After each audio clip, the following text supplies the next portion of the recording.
এই জন্য সাধুগুরুর কৃপা, বুঝলে খাপা, পাওয়াও খুব কঠিন।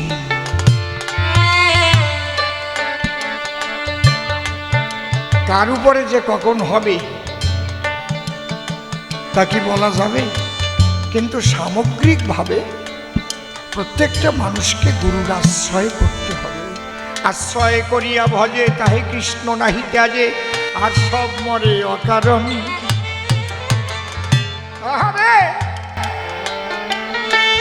অজামিল দেখে, হনুমান দেখে তুমি যদি ভাবো বুকে আমিও আকাশ করব তারপরে বৈকুণ্ঠে যাব, তাহলে তোমার কপালে যাবে নেই কি?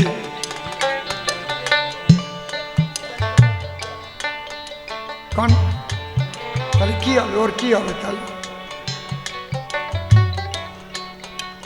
এই জন্য তোমারে করিবা না, সব যুক্তি সব জায়গায় দিয়ে না। একটা ছেলে সে পড়ে স্কুল, মাস্টারমশাই বিজ্ঞান পড়াতে পড়াতে বলেছে শোনো, একটা মোস্ট ইম্পর্টেন্ট কোশ্চেন লিখে নিয়ে যা, এটা আসবে পরীক্ষায়। কোন প্রাণীর বাচ্চা হয় আর কোন প্রাণীর ডিম পাড়ায়?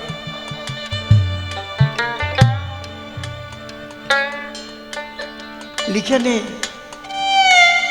যারা চিবিয়ে চিবিয়ে খায়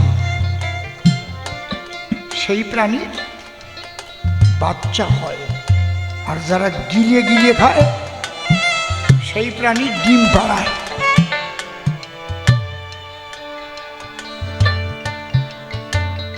ওই বিজ্ঞানের কথা শুনেও ভাবতেছে মনে মনে, বাড়ি ঠাকুর মাত্র একটাও দাঁত নাই,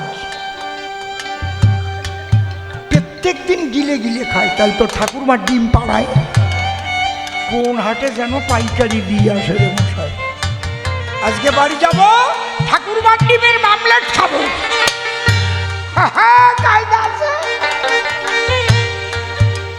বই পুস্তক নিয়ে বাড়ি গেছে, ঠাকুরমা কয় দাদু ভাই আয়, শিং মাছ দিয়ে হেলেন শাক দিয়ে রান্না হয়েছে, ইলিশ মাছ ভাজিয়ে রাখছি, ইলিশ মাছের তেল আছে, ডিম আছে, দুধ রাখছি, 1 ইঞ্চি সর পড়েছে। কয় আমারে কোনোটা দিয়ে ভুলতে পারবা না নে বুড়ি? আগে কও তোমার গালে দাঁত আছে? কয় ও তো আরো 20 বছর আগে পড়িয়ে গেছে। তাহলে দাঁত নাই, তুমি গিলে গিলে খাও, তুমি বিজ্ঞানে ধরা পড়িস। যারা গিলে খায় তারা ডিম পাড়ায়, তুমি গিলে খাও, তুমি ডিম পাড়াও, তোমার ডিম দিয়ে মামলেট বানাই দাও। কয় তুই কোষ কি? আমারে কি 2-4 দিন বাঁচতে দিবি? কয় বুড়ি মিথ্যে কথা মোটে কইয়ে না,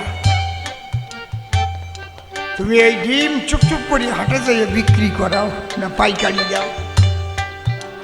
কয় তোরে এই বুদ্ধি কি দিয়েছে? কয় শিখেছি মাস্টারের কাছে, চল তো যাই। বুড়ি হাতে একটা নিয়ে বাঁশের লড়ি চলিতেছে গুড়ি গুড়ি, মাস্টারের বাড়ি গিয়ে দিয়েছে দর্শন। ও মাস্টার মশাই কি দেখেন আপনার ছাত্র কি কয়? কয় কি কইছিস তোর ঠাকুরমারে? কয় আপনি আগে কন, আপনি বলিছেন কি না যারা গিলে খায় তারা ডিম পাড়ায়, আর যারা চিবাইয়ে খায় তাদের বাচ্চা হয়? বলে হ্যাঁ বলেছি তো, পরীক্ষা আসবে তো, বুঝিস না? কয় আমি তো বুঝি, ওই বুড়ি তো বোঝে না। বুড়ির গালের ভিতরে হাত দিয়ে দেখো, তাই একটাও দাঁত নাই, গিলে গিলে খায়, প্রত্যেক দিন ডিম পাড়ায় আর পাইকারি বিক্রি করে দেয়। আমি একটা মামলেট চাইছি, বুড়ির ডিমের মামলেট। মাস্টারের কাম সারা। মাস্টার কয় তুই করিস কি? বিজ্ঞান নিয়ে বুড়ির মুখের মধ্যে ঢুকাইছিস।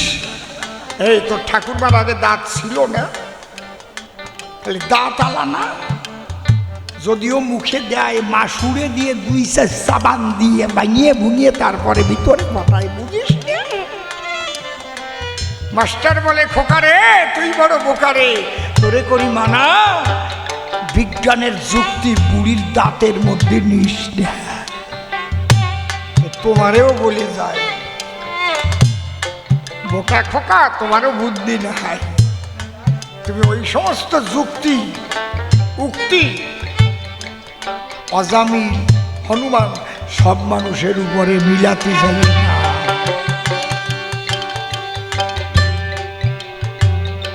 বুঝেছ তো? তাহলে আজকে আলোচনার মূল কি ছিল? আমাদের দীক্ষা শিক্ষা কেন নিতে হয়? দেখেন, উনি বসে বসে মাইক চালাচ্ছেন, উনিও একজনের কাছে শিখেছেন অপারেটিং, তিনি ওনার গুরু। আমি গান করছি, আমিও শিখেছি, রামায়ণ গান শিখেছি, পদাবলী কীর্তন শিখেছি, নাম কীর্তন শিখেছি, কবি গান শিখেছি। আমার গুরু নাই, এমনি এমনি হয়ে গেছে।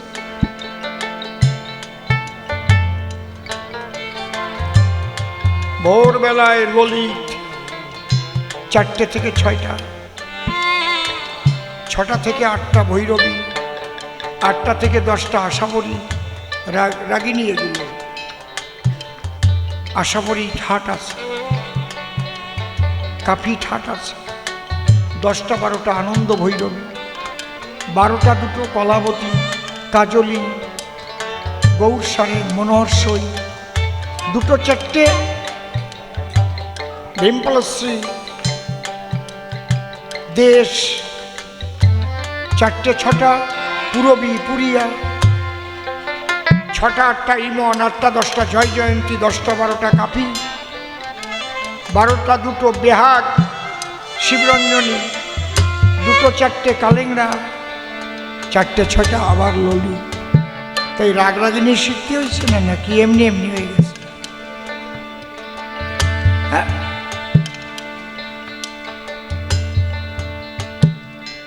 এই জন্যে শ্রমিকদের মধ্যেও 3 ভাগে বিভক্ত করা হয়েছে, আনস্কিল, সেমি স্কিল আর স্কিল। মানে অদক্ষ শ্রমিক, অর্ধদক্ষ শ্রমিক আর দক্ষ শ্রমিক। দক্ষতা তো অর্জন করতে পারে, এই দক্ষতা থেকেই দীক্ষা এসেছে।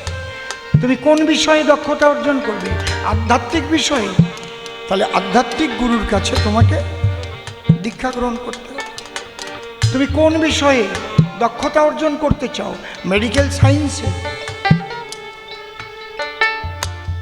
তাহলে তোমার কি করতে হবে? জয়েন্ট দিয়ে পাশ করে তারপরে MBBS তাতে ভর্তি হতে পারবে তুমি। সেখানে গুরু নাই, নাকি গুরু ছাড়া হয়ে যায়?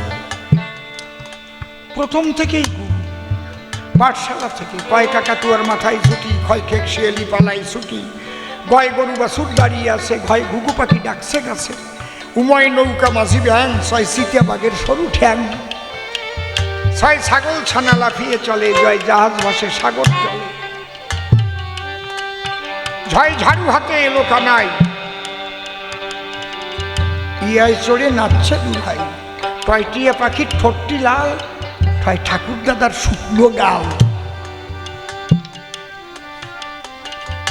ডয় ডুমুর কাঁধে বেহারা যায়, ডয় ঢুলি ভায়া ঢোলক বাজায়। পড়েছি যে মাস্টার শিখাইছেন, মাস্টার মশাই তো গুরু।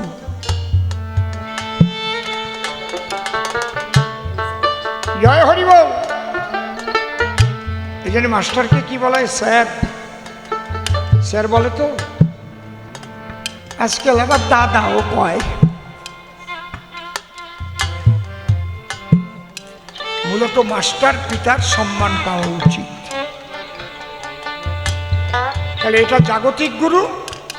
আর আধ্যাত্মিক শিক্ষায়, আধ্যাত্মিক দীক্ষায় দক্ষতা অর্জন করতে গেলে আধ্যাত্মিক গুরু প্রয়োজন হয়। এই জন্য গুরুকে বাবা বলা হয়। যারা দীক্ষা নেন নাই এখনো, আমার কথা লবেন, হ্যাঁ, দীক্ষা গ্রহণ করে বাবা বৈষ্ণব জানবেন। শিক্ষা তত্ত্বে পরিপক্কতা না হইলে পরে সংসার ধর্ম করতে গিয়ে তারা বারে বারে মরে।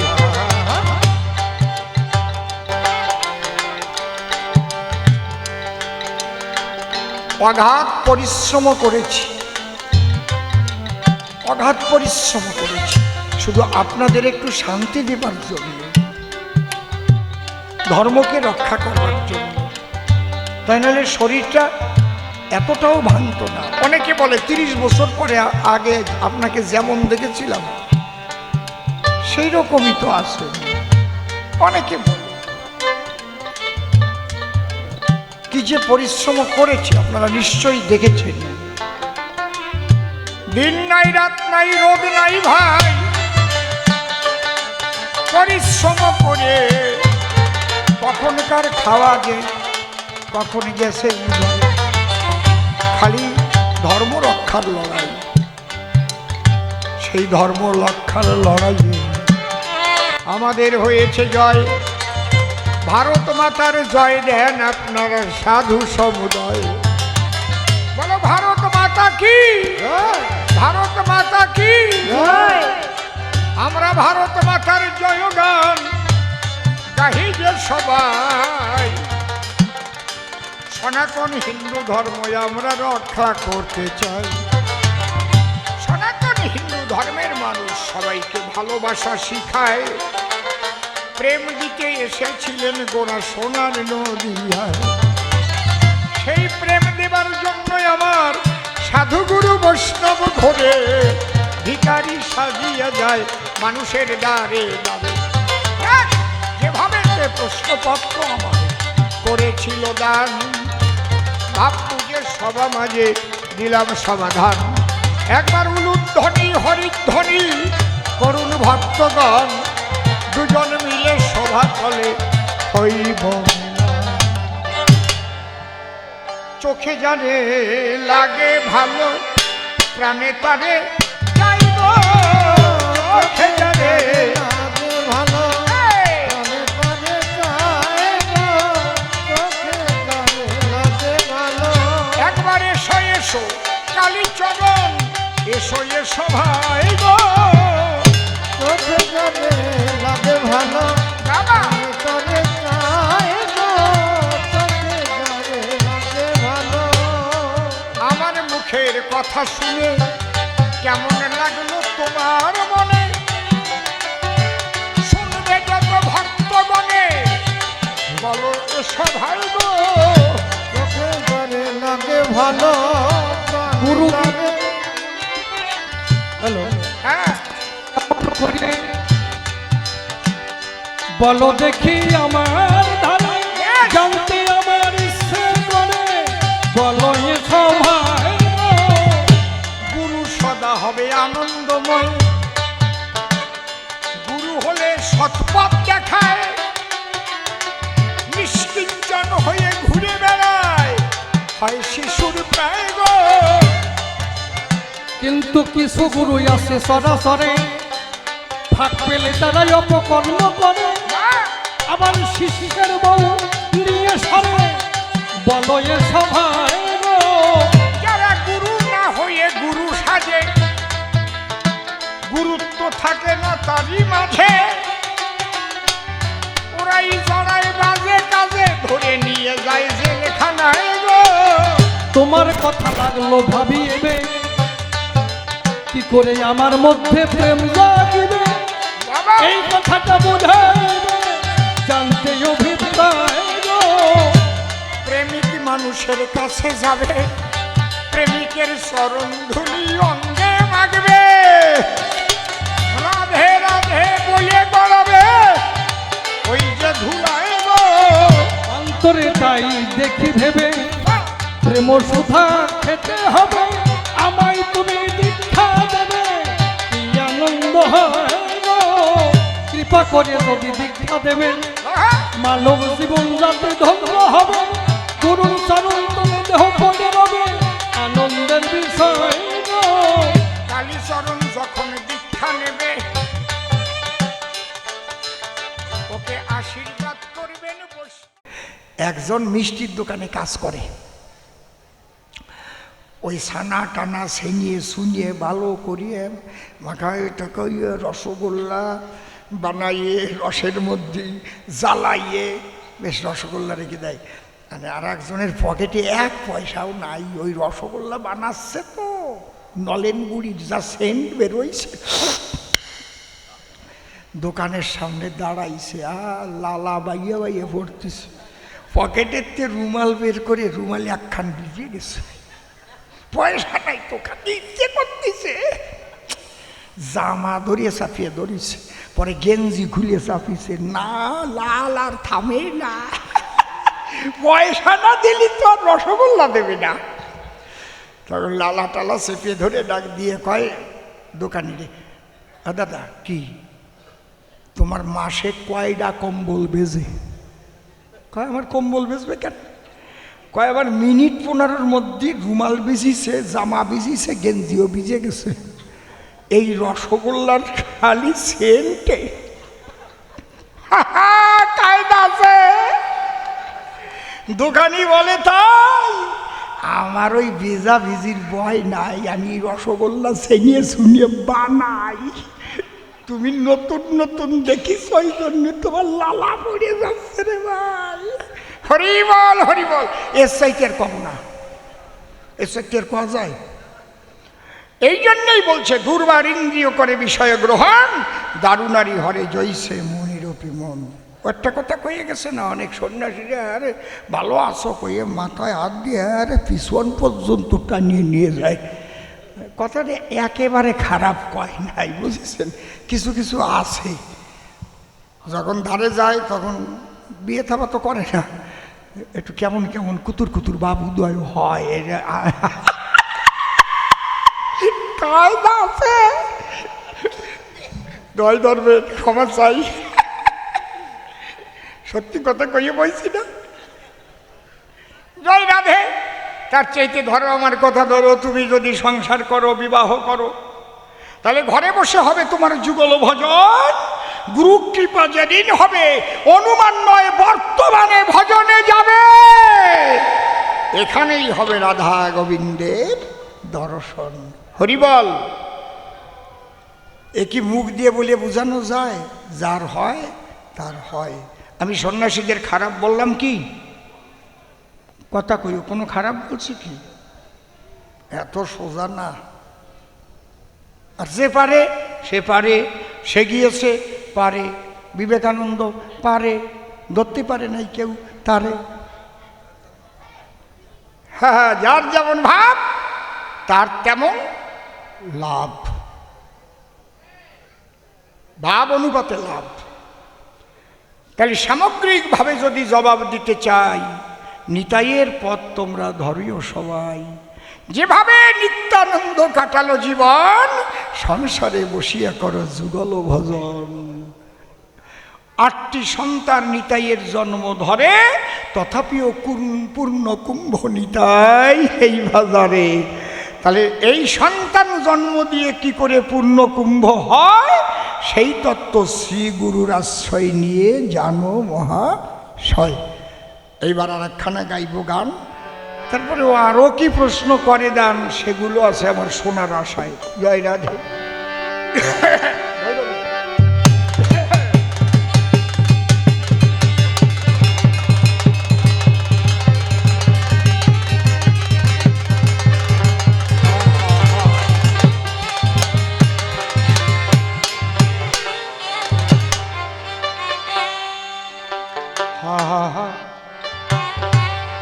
ও কেবল যাই যাই বলে উঠেছে রোম,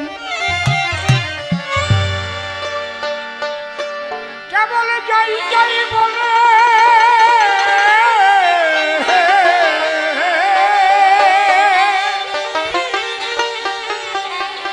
কেবল যাই যাই বলে উঠেছে রোম। এই আকাশ বাতাস ধনিয়া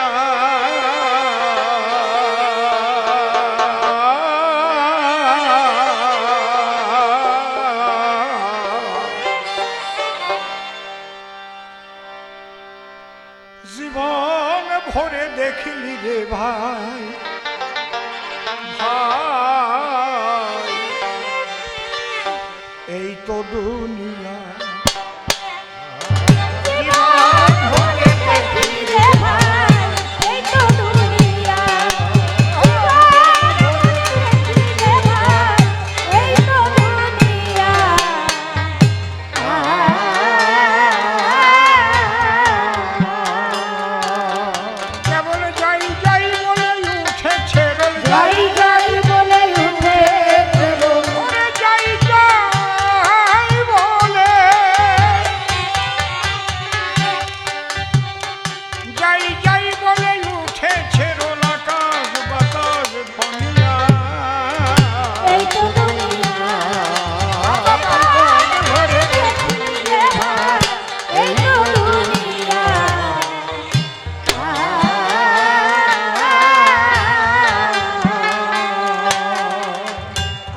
পৃথিবীতে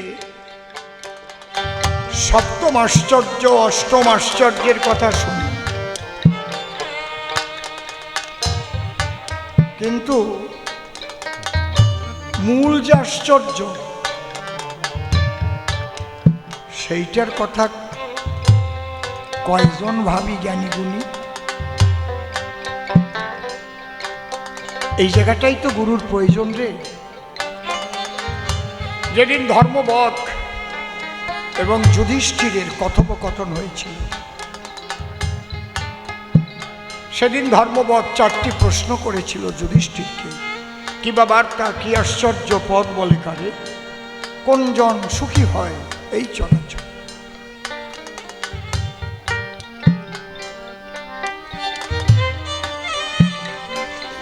যখন পড়ি না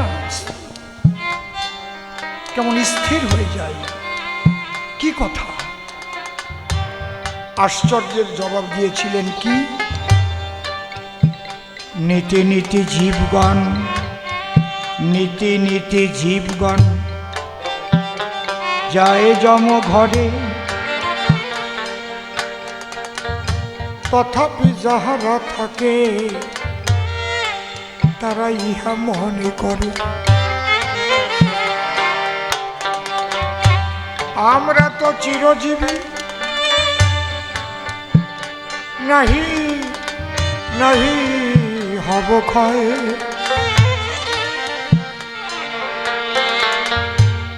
ইহার চাইতে কি আশ্চর্য বলব।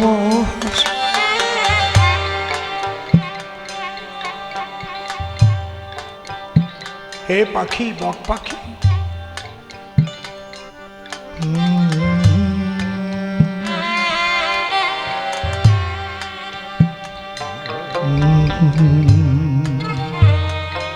বুঝেছ আলাপটা?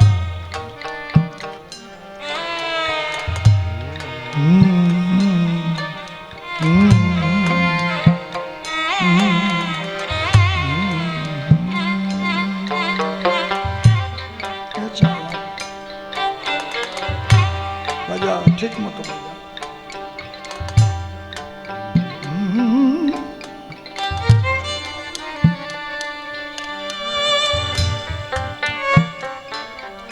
নীতি নীতি জীবগণ যায় যম ঘরে, তথাপি যাহারা থাকে তারা ইহা মনে করে। আমরা তো চিরজীবী, নাহি হব ক্ষয়। ইহার চাইতে কি আশ্চর্য বলব। চোখের সামনে প্রিয়জন মারা যায়, প্রাণ প্রিয়সী বিয়োগ ঘটে, প্রাণ প্রিয়তমকে হারায়। মা হারায় সন্তানকে, সন্তান হারায় মাকে, পিতা হারায় পুত্রকে, পুত্র হারায় পিতাকে।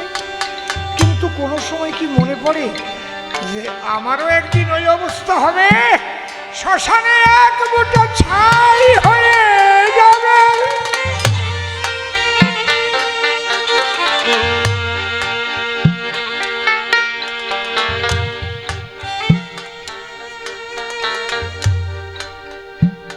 মানুষের মুখে মুখে কথিত আছে,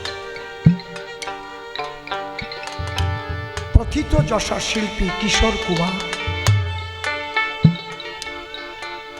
যিনি হিন্দি বাংলা সহ বহু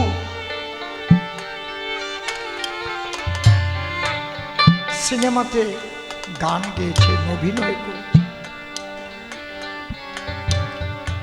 এবং প্রচুর টাকা, প্রচুর অর্থ জীবনে উপার্জন করেছেন। কিন্তু একটা গান গাইতে গিয়ে তিনি বলেছিলাম, এই গানের বিনিময়ে আমি কোনো টাকা নেব না।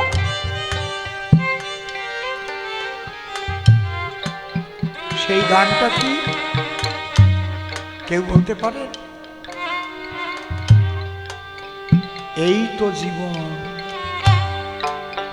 সীতাতেই সব শেষ।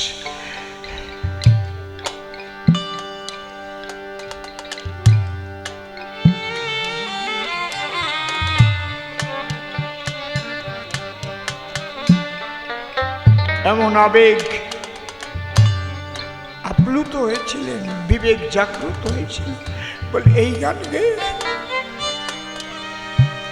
এই গানের বিনিময়ে আমার সঙ্গে যে কন্ট্যাক্ট হয়েছে সে টাকা নেব।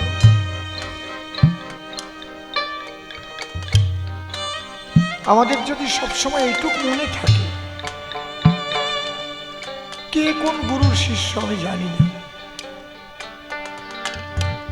কিন্তু আমার গুরু যে শিক্ষা দিয়ে গেছে, তিনি বলতেন মরণ কারো কথা শোনে না, মরণ কারো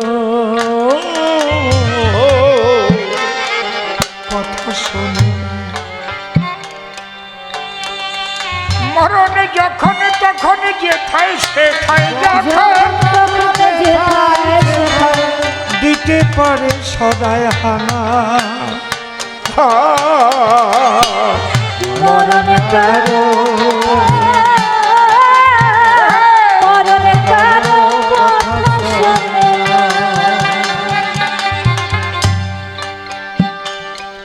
বলে সবসময় মনে রাখিস। তাকে বলেছিলাম, পাগল, ঈশ্বর সাধনা করতে গেলে কত পথ, কত মত, কতজন কত কথা বলে, বলো না কেমন হতে হয়? পাগল বললেন সরল হতে হয় বাবা, সরল রেখা ছাড়া সেই প্রেম প্রবেশ করতে পারে না, আর আত্মসমর্পিত হতে হয়। তুমি জন্মের আগে থেকে তোমার জন্য যা যা তোমার প্রয়োজন সব জিনিস সৃষ্টি করেছে, তার চরণে আত্মসমর্পণ করো।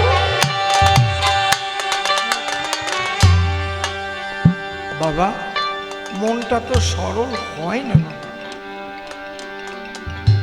মন সরল করার রাস্তা কি? বলে সব সময় জীবনের স্থায়িত্ব কতটুকু এটা চিন্তা করা।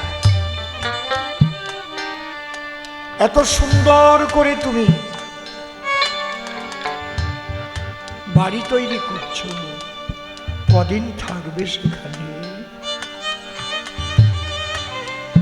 তোমার পরে কে হবে বাড়ির মালিক?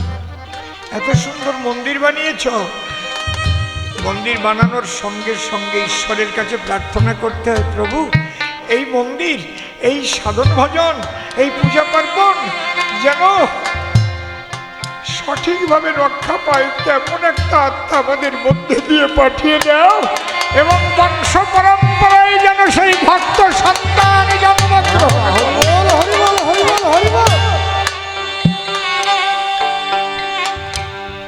কত মন্দির খসে খসে পড়ছে,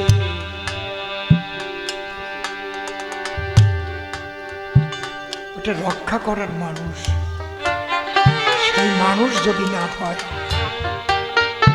কৃষ্ণমুখী যদি না হয়, ভক্ত যদি না হয়, রক্ষা করবে কে?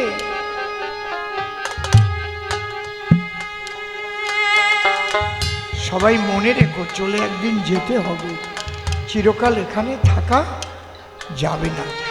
চলে যাওয়ার পরে কি হবে? আমি যে কর্ম করেছি সেই কর্ম অনুসারে পুনরায় জন্ম নিয়ে আবার আসতে হবে এই চরাচরে। ভালো কর্ম করবে যারা, আবার ভালো জন্ম পাবে।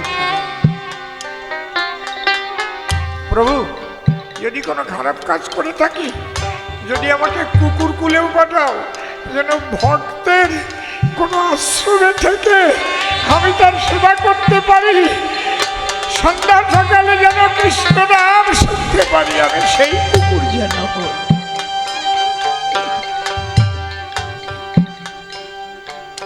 যদি আমাকে গো জন্ম দাও, তবে কোনো আশ্রমের সাধু গুরু বৈষ্ণবের সেবায় আমাকে লাগিয়ে দিও। আহা,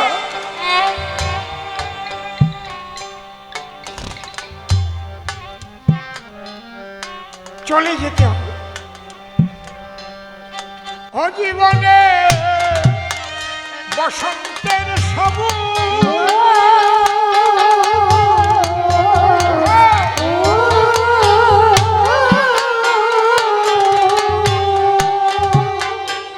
ওরে মুছে গেছে রে অবুজ, সংসারের সংঘাতে তবু হলো না তোর বুঝ। বাবা বাবা,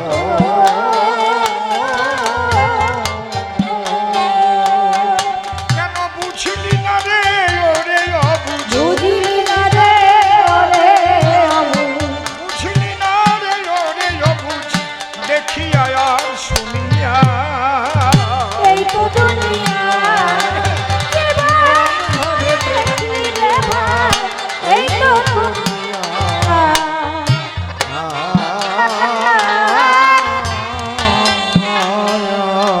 বসন্তকালে দেখবেন ডালে ডালে নূতন পাতা গজায়। আমাদেরও জীবনের বসন্ত যখন যৌবনকাল, একটা কুৎসিত মেয়েকে, একটা কুৎসিত ছেলেকেও তখন সুন্দর সুন্দরী দেখায় যখন যৌবনের বসন্ত আসে। কিন্তু ধীরে ধীরে প্রকৃতি যেভাবে সাজায়, একটু একটু করে কেড়ে নেয়। মনে করে দেখুন, যৌবন বয়সে আপনি একটা টাইমে কেমন ছিলেন, কোথায় গেল গো সেই রূপ, সেই সৌন্দর্য? এখন নেই কেন? আরে তাই পাগল বিজয় সরকার বললেন, অজীবনে বসন্তের সবুজ,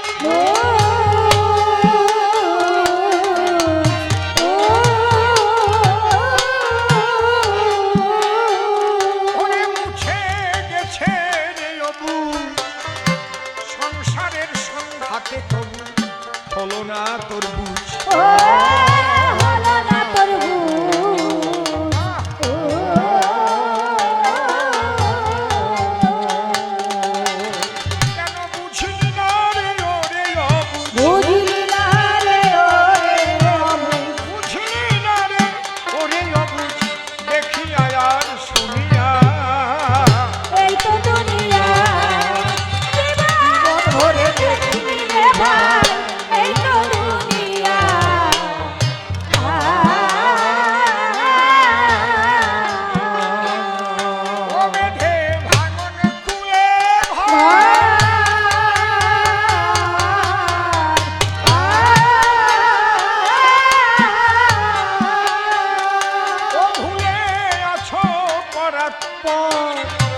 কত ভাঙে কত গড়ে, এই সে নদীর চর,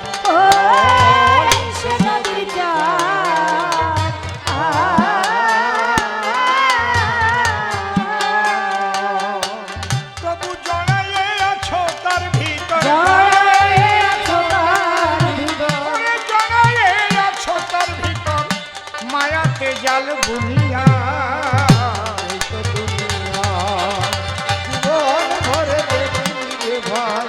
এই তো দুনিয়া,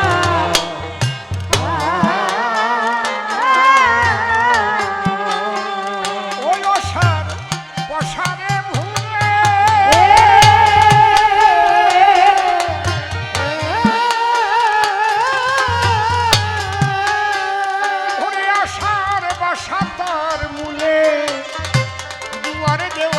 মায়ের কপাল দিলি না খুলে।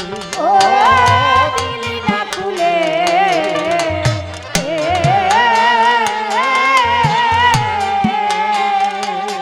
ও তুই বসে আসা নদীর কূলে, বসে আসা নদীর কূলে বসে আসা নদীর কূলে, দিন গেল ঢেউ দুনিয়া।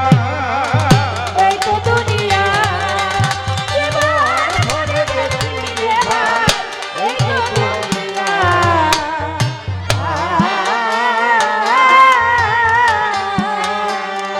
ও থেকে মায়া মুক্ত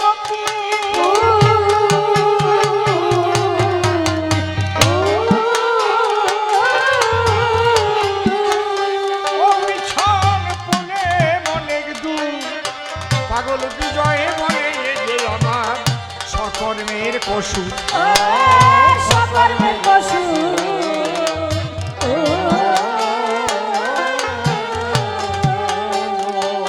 উঠল কত কালের হারানো সুর, কত কালের হারানো সুর কত কালের হারানো সুর আমার মরমে গুনগুনিয়া। এই তো দুনিয়া জীবন ভরে দেখলি রে ভাই এই তো দুনিয়া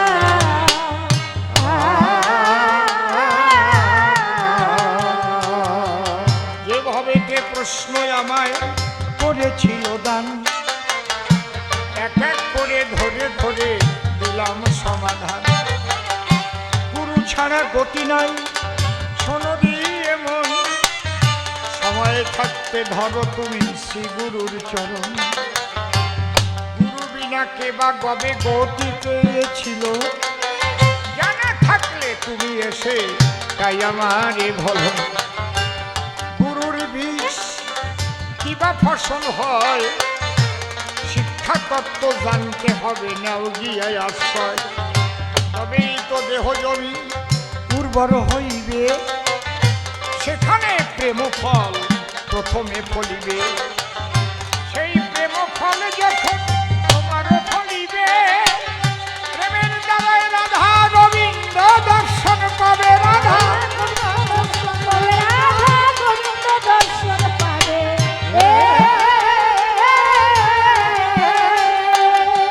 নিতাই গৌর দুটি ভাই দুই দিকে গেল, কলিতে নিত্যানন্দের পথই শ্রেষ্ঠ। তবে নিকৃষ্ট কহি নাই আমি কোনো পথেরে, সঠিক যদি সেই পথ আচরণ করতে পারে।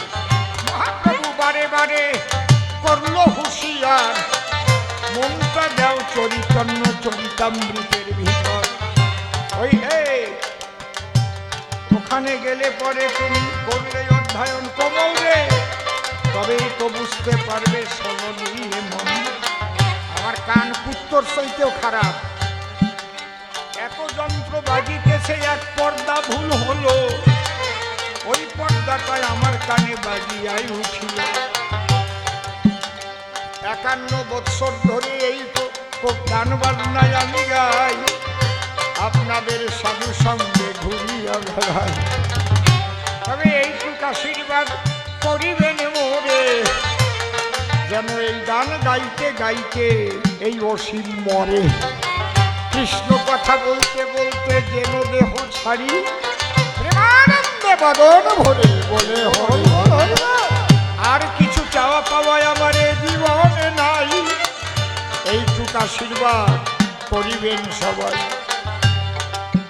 শ্যামের এই যে সুন্দর আনন্দধাম, আমার শ্যামের কৃপায় হয়। আপনারা সবাই সাহায্য দেন জানি সুনিশ্চয়। আমি এলে আপনাদের কাছে কিছু ভিক্ষা করি, তাতে সন্তুষ্ট হন আমার কৃষ্ণ আর রাই কিশোরী। কারণ বড় কাঙাল দেখেন আমার শ্রী গৌরাঙ্গ হরি, ভিক্ষার ঝোলা নিয়ে বেড়াতেন ভিক্ষা করি। তাই আপনাদের কাছে আমার মনে আছে ভাব, রাধা গোবিন্দ সেবার জন্য কিছু ভিক্ষা চাব। কিছু ভিক্ষা দেব কিছু ভিক্ষা দেব যার যেমন ইচ্ছা করে দিতে পারেন ভাই, এখানে জোর জবরদস্তি কোনো কিছু নাই। এখানে কেন মুখ্যমন্ত্রী করে দিয়েছে মানা, জোর করে 1 টাকাও চান্দা কেউ নেবে না। ওই ধান্দাবাজরা চান্দা আদায় করে করে খায়, সেটাও বন্ধ হলো আমাদের বাংলায়। পুলিশকে ফ্রি হ্যান্ড করে দিয়েছে ভাই। হ্যাঁ, দুর্নীতিবাজদের ছাড়াছাড়ি নাই। এই ভক্ত 100 টাকা করে গেলেন দান, আর এক ভক্ত 100 টাকা দিলেন সভাস্থান। 100 টাকায় আমি 2 খানা পাই, 500 টাকা দেবার মতো কি একজনও নাই। এই ভক্ত আরো 100 টাকায় আজি দিলেন, ঠাকুরের আশীর্বাদ পুরাইয়া।